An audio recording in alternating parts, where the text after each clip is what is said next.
alert after Trump's worst nightmare showed up at his New Jersey golf club.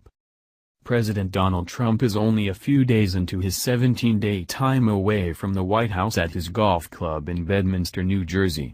He's had his work cut out for him in the short time he's been there, with the threat of North Korea launching missiles into the waters around Guam.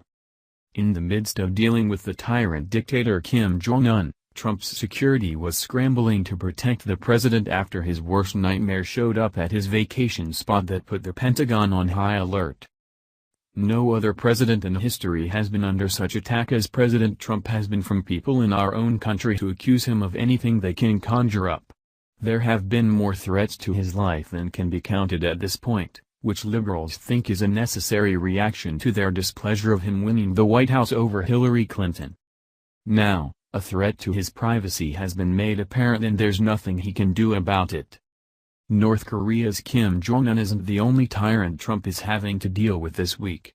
Barack Obama created a number of enemies while in office, and although Trump has been working to ease those tensions, liberals have derailed him from being able to do so with one particular world leader. The Russian collusion scandal that the left loves to perpetuate does far more harm than hurting his reputation, which they think it's doing. It's not allowing America to ease tensions with Russia, which could help in a lot of other issues that the U.S. is currently facing, including the threat of North Korea and the possibility of entering into another world war. Right before Trump was set to go into a press conference to discuss the conflict with North Korea, a strange sighting was made in the sky above the golf club he was at. Even though the threat was there, there's nothing that could remove it for one disturbing reason. The New York Post reports. A Russian spy plane flew over U.S. airspace on Wednesday, cruising over a series of locales, including President Trump's summer vacation spot, according to a report. The Russian Air Force's Tupolev Tu-154M's maneuvers, legal thanks to a 1992 treaty, flew over Washington, D.C., an Air Force base near Dayton, Ohio, and Bedminster, New Jersey, where Trump is vacationing, Politico reported. Although this was Russia's 10th such flight this year, the country's choice of targets likely intended to irk the leader of the free world, the site reported. I don't know of any military facilities there, a Pentagon official told the outlet, referring to Bedminster.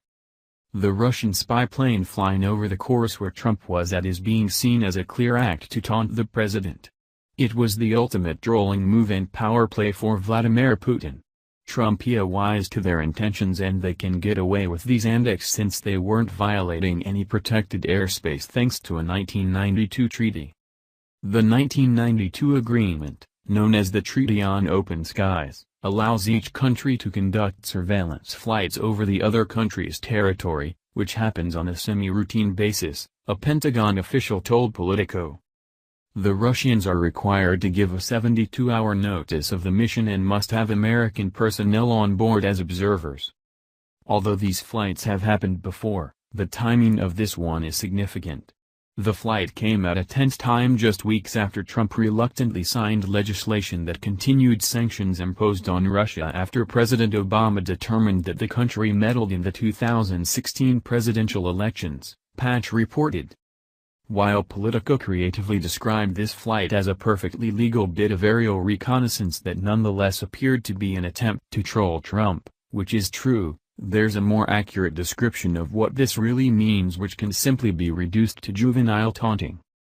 Russia is a foreign enemy and is taking advantage of this treaty by doing aerial reconnaissance over our own country and in our own airspace, knowing that nobody can do anything about it.